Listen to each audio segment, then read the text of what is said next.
I have been known to forget to hit the record button. Haven't we all? Yeah. Right. And it's But this literally is a my pet job. I shouldn't be crazy. doing that. It's horrible. Yes. All right.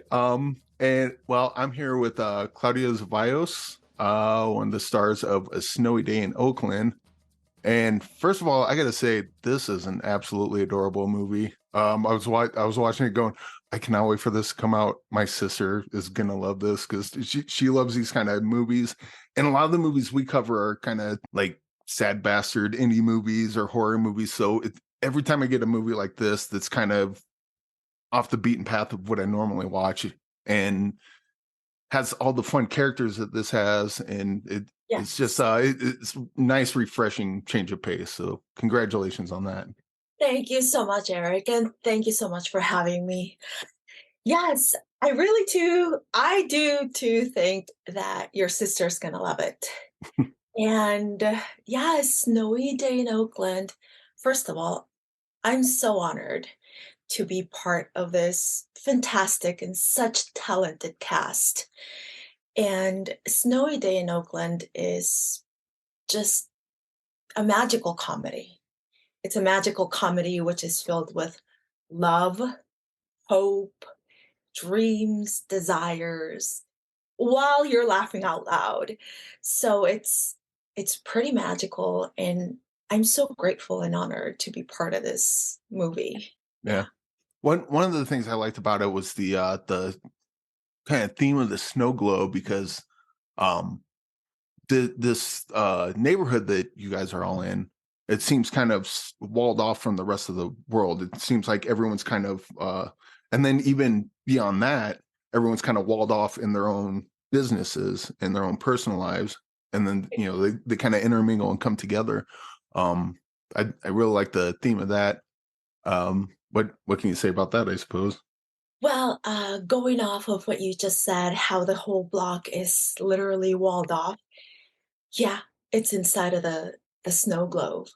And that's why it's so magical. And how all the characters, basically the shops in this block, they're walled off from one another. It just signifies of how separated we can be at many times. But then again, since this is a block, how united we all really are.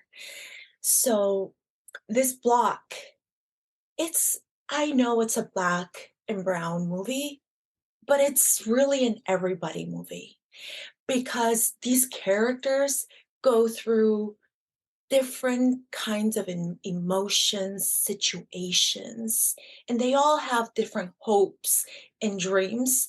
And I really believe it stands for every single one of us in every different stage in our life.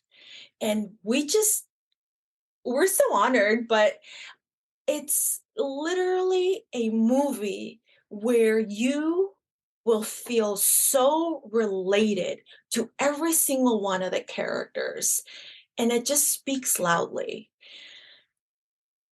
And as a Latina woman, I'm going to dive into the Angelica character. I just felt so represented because I felt heard, I felt understood because Angelica is a dreamer. She's a dreamer who's filled with desires. She's a hard worker. She absolutely adores her family, adores her father. And there isn't a day which goes by that she values so much all the sacrifices her parents have made to bring her to America, to give her the best opportunities. And she loves her extended family, which you talked about is the block, even though we are separated, but we're really not.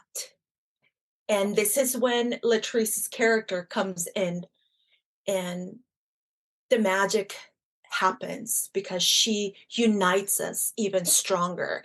And I think that's so important for now for everybody. Things sort of have to happen, even though we can't understand them sometimes why they happen. But sometimes they do because we just need to be stronger together. And then from that, I believe that anything is possible. Yeah. I also like just you know talking about these characters. Like I almost feel like the movie didn't give me enough because I really wanted to hang out at the Bodega USA with you and Tony Plana's character. It almost feels like this wants to be a TV series, so it can each week or maybe each season like focus on a different group and maybe bring other characters and certain characters leave, so on and so forth. But Exactly. Like you, for that would be example, really right? great. Like Oh, you can, we can have you at the bodega. I mean, yes, absolutely.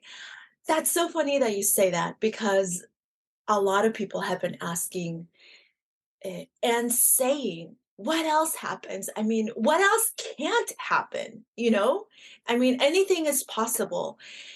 But yes, I mean, as you've said it, a lot of people have been asking, is this going to be a television show? We want to know more about the characters. We want to go and get a haircut, or we want to go in and have a talk with a pastor, or we want to go in there and get an extravagant dress, or we just want to go and have a talk, an experience with a psychologist we've never had before. So it people have been bringing it up a lot. Yes. yeah. Also, you've worked with I'm not familiar with these movies, but I'll go back and check them now. But you've worked with Kim Bass at least twice before with Tyson's run in Day of Days. What's both your relationship like as far as working together? He I he he, he must like you because he keep coming back. um I hope he at least likes me a little bit. Or maybe he just puts up with me, I don't know. But I feel very lucky. I feel very lucky. We did Day of Days, and it was so funny, Eric, because at the time I was taking care of my aunt who was like my second mom, and she passed away about a couple of years ago. Sorry to hear that. Thank you. And he talked to me about this role of Marisol, who was a caretaker. And it's so funny to me how life works out, how life sometimes acts as a magnet for the work that you're supposed to be doing. It's very interesting to me. So at the time I was taking care of my aunt, and so he talked about this role with me, and I was amazed. I was amazed by his devotion and his detailed on how he develops characters. And when I read the script, I thought, wow, this character, Marisol, I mean, she's a warrior. She's a warrior. Absolutely wants to love life again. And she's a dreamer.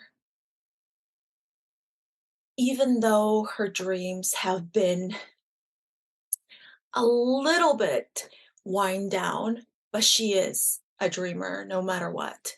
So those are all the qualities that, first of all, we as women have, and absolutely as a Latin woman. And when I read the script and then I knew Tom Skerritt was going to be playing Walter, it was amazing to me. I was just floored by the fact that I would be working with Tom Skerritt because he's such a legend. And when I got to work with him again on Tyson's Run, he spoke to me about this character of the teacher who is an important character in the middle of the story of this autistic boy who believes he can do anything, and he does. And I thought, wow, that's so funny because I remember when I was 5 years old and I would get sick. And my grandparents raised me. So my mom and we lived in my grandparents' house. So when I would get sick, I would literally get this long wooden board on top while I stayed in bed on top of me, and I would have all my family members surround my bed, and I was the teacher. So when I got this teacher role, I thought, wow, again, it's like life just knocks at your door and says, okay, so here's what you're supposed to do again. And it was amazing because not only did people really receive it with a lot of love here, but it got distribution all over Latin America and it did really, really well in Peru. So that's Day of Days and Tyson's Run. So I'm really grateful. Yeah. And so, what you were talking about with Day of Days, where like a lot of times art will imitate life, but that's might be a little different for someone like you when you're creating the characters. Is that usually a good feeling or sad feeling or maybe both? Or like emotionally, how do you feel creating a character that's so ingrained with something sad that happened in your life? First of all, I feel lucky. And yes, as you just said, it could be very emotional, but I believe if we don't get emotional, then we're not digging deep enough into ourselves to be able to give a character life. And therefore, if we don't give it life, then we're not being fair to the character we're creating. So that's what I think. All right. Well, that's better answer than I could have given for that, but I'm a guy, so I keep the Thank emotions locked in. you.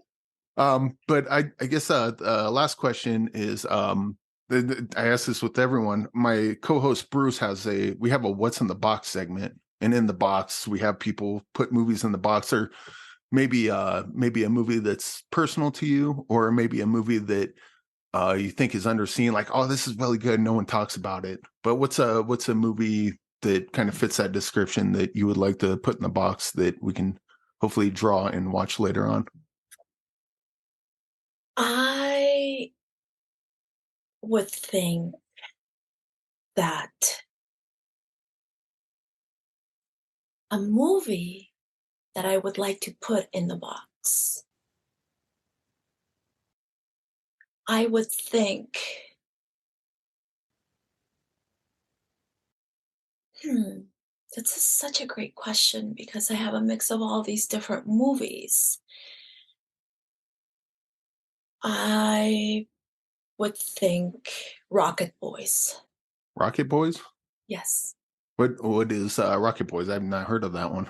And Rocket you're talking to a Boys. cinephile, so good call on that. Rocket Boys, it starts Jake Gyllenhaal.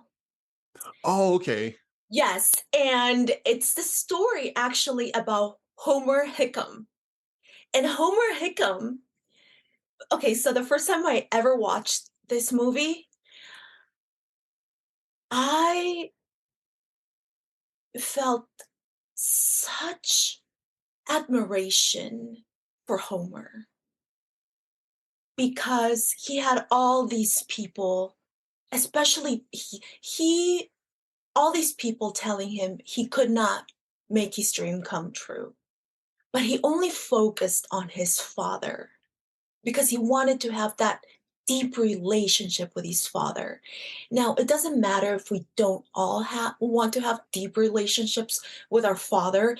We could want it with our aunt, with our mother, with our grandmother, with whomever. But we all have that one father um, for us. So he wanted to have a relationship with his father, and his father never really paid attention to him. He thought he was going to just be another miner as he was. But Homer had dreams of building rockets. And he was obsessed with it. He visualized it. He lived it. He breathed it. And that was his dream until he obviously fought for it, fought fought against it with his father. His father, there's this one scene towards the end of the movie, and I don't mean to give it away, but his after he comes back from this state school contest and he wins it. His father says, "So I heard you met your hero," because it's this man who's also a scientist to whom Homer had been writing, and the scientist had been writing back to him. So he says, "So I heard you met your hero." And as Homer's walking away, he turns around and says, "The scientist isn't my hero. It's somebody else who's my hero," and looks at his father. So, and then his father just looks at him because he knows this boy loves me. This boy needs me. And there's some kind of a very selfish feeling he finds within the father. And that's when they they connect for the first time. So I think it's a very inspirational and just a fantastic movie. I actually, I'll share this with you, Eric. After I watched that movie, I wrote to Mr. Homer Hickam and I thanked them for the movie. I thanked them for the inspiration and I thanked them for helping me never to lose track of my dream. And he wrote me back. He wrote me back and he said, "Claudia, don't ever lose track of your dream because if you stop dreaming, you die. And I know you're going to do really well because I can feel the words you've written to me, and as I've been reading them, I know there's something really special in you." So that helped me believe um much more. So he's a very dear, kind, and obviously very talented man. So that's the movie Rocket Uh, Boy. I just looked it up. I did see that movie, but I don't Yeah. know it as Rocket Boys. I know it as October Sky is the Okay, so it's the book is called Rocket Boys. yeah. I got Mr. that. Hickam wrote, and then yes, it's Yeah. October Sky. I guess I'm just so stuck with Mr. Homer Hickam that I just call it Rocket Yeah. Boys. But regardless, that I did like that one, and I will Yeah. certainly put that in the box. I haven't seen it in a while, so it'd be good to revisit for sure. But Yes, it is. Claudia, thank you very much for joining me today. Really enjoyed the movie, and I look forward to seeing what else you got coming in the future. Thank you so much, Eric, and thank you so much for wanting to have this conversation. I really got emotional, and this was really kind of like a deep conversation. And thank you for allowing me to say how I build my characters because it means a lot. Thank Oh, you. no problem. Thank you much.